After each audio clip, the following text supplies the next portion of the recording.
But it's not just armor that local law enforcement, from state agencies to local police departments, are getting. No, my friends, it's listening devices. Of course, the excuse is to find the location of gunshots, but the designers openly admit it can also be used to listen to your conversations and triangulate your position. Just consciously think about this for a second.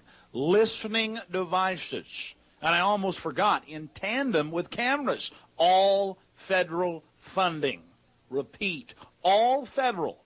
Armored personnel carriers, helicopters, foreign troops, practicing with local police, with our military. And in Austin, Texas, and many other cities I've visited, I have noticed that many of the cameras aim into the neighborhoods. I'm not kidding. Time and time again, they are not focused on the highways and byways, but into neighborhoods. And then you've got the checkpoints. Those can't be ignored. Warrantless searches, random searches. Can't be called American. More akin to some foreign third world dictatorship. Every day I see families, black, white, Hispanic, it doesn't matter, being pulled over, being searched at random. Police have requested to search my vehicle, and in all of the 4 or 5 cases, I've told them no, but once I had to get somewhere, so I said, you know what, go ahead and search the vehicle. But you're thinking the media will keep you abreast of the situation?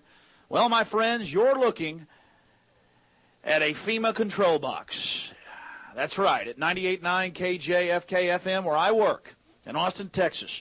That, my friends, can take over the radio station. It is radio-controlled by a FEMA tower. That's right, a FEMA tower in New Braunfels, Texas. It covers almost all of the central part of the state of Texas. Little teletypes come printing out of the side of the machine weekly and update us. In the past, it was voluntary. Now it's mandatory, and they can remote control take over the station. But again, I guess they've only got our best interest at heart. They are the globalists. They are the people that know best and understand how the world needs to be managed. They would never hurt us. Oh, that's funny. Why did they slaughter between 500 and 800,000 people in Africa, in Rwanda, back in 94 through 96? And I guess they do know better than our own Congress, our own House and Senate, how to run the nation. And if not, well, they'll just supersede the Constitution with executive orders that their puppet presidents will pass. They're the power. They're the elite. They're the enemy. But even the United Nations and the World Bank and the IMF and the rest of this global gang of thugs are nothing more than puppets. Puppets to the financial interests that control them, like the World Bank and the IMF.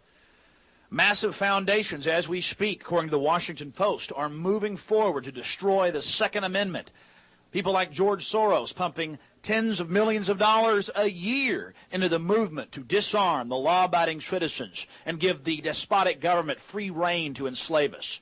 Bill Clinton kisses mothers and gives weeping speeches, chiding how evil the gun industry is. The same gun industry that supplied the weapons that helped us defeat Hitler.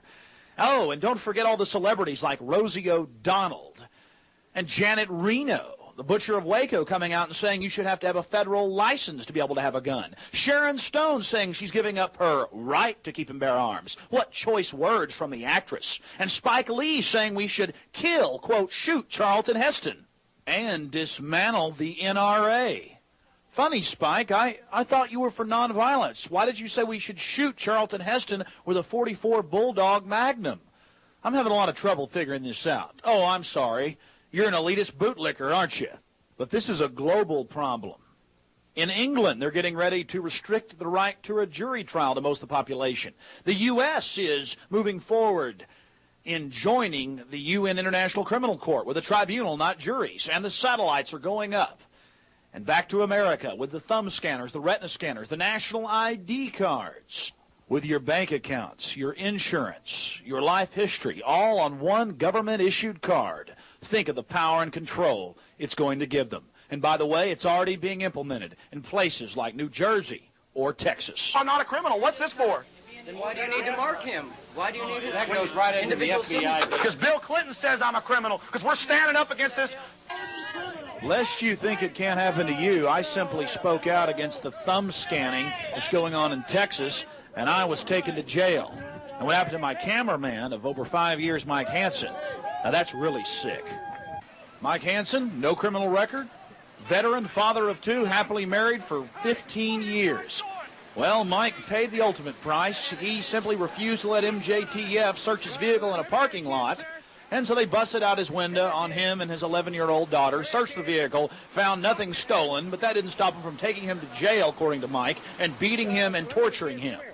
The moral of the story, America's in a police state. We better stand up and speak out and wake up the good police that are left out there. Knowledge is power. That's as old as human history itself. And our enemies know that. They have most Americans and the rest of the world locked in a mind-numb stupor, a false